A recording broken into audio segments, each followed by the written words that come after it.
സംവരണക്രമം മറികടന്ന് കാലിക്കറ്റ് സർവകലാശാലയിൽ വീണ്ടും അധ്യാപക നിയമന നീക്കം. സംവരണക്രമം പാലിക്കണമെന്ന സുപ്രീം കോടതി ഉത്തരവിൽ നടപടിയെടുക്കാതിരിക്കുന്ന സാഹചര്യത്തിലാണ് വീണ്ടും അപേക്ഷ ക്ഷണിച്ചത്. 2019-ൽ 116 അധ്യാപകരെ നിയമിച്ചത് സംവരണ നിയമങ്ങൾ ലംഘിച്ചാണെന്നും റൊട്ടേഷൻ വീണ്ടും തയ്യാറാക്കി അർഹരായ ഉദ്യോഗാർത്ഥികൾക്ക് നിയമനം നൽകണമെന്നും ഹൈക്കോടതി വിധിച്ചിരുന്നു. ഈ വിധി സുപ്രീം കോടതിയും അംഗീകരിച്ചെങ്കിലും സർവകലാശാല ഒരു നടപടിയും എടുത്തിട്ടില്ല. സാനിയോ മനോമി നമുക്കൊപ്പം എത്തുന്നു. വീണ്ടും സാനിയോ മനോമി, വെൽക്കം ബാക്ക്.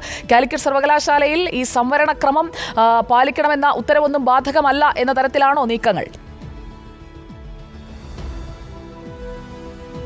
അതെ സുജയ, 2019 മുതലാണ് കാലിക്കറ്റ് യൂണിവേഴ്സിറ്റിയിലെ ഈ അധ്യാപക നിയമനങ്ങൾ വലിയ വിവാദത്തിലേക്ക് എത്തുന്നൊരു സാഹചര്യം ഉണ്ടായത്. അന്ന് 116 നിയമനങ്ങൾ നടന്നു. പക്ഷേ സംവരണ റൊട്ടേഷൻ ഒന്നും തന്നെ പാലിച്ചില്ല.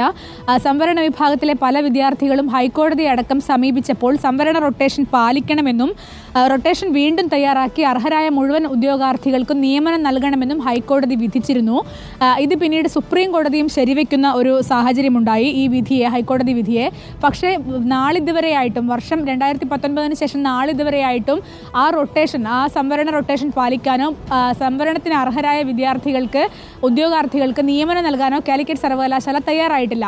എന്നാൽ ആ സാഹചര്യം അവിടെ നിൽക്കുമ്പോഴാണ് വീണ്ടും ഒരു അധ്യാപക നിയമനത്തിനായി കാലിക്കറ്റ് സർവകലാശാലയിൽ നിന്ന് നോട്ടിഫിക്കേഷൻ വരുന്നത്. അതായത് നിലവിലുള്ള ഒഴിവുകളിലേക്കും NCA ഒഴിവുകളിലേക്കുമാണ് നിലവിൽ വീണ്ടും അപേക്ഷ ക്ഷണിച്ചിരിക്കുന്നത്.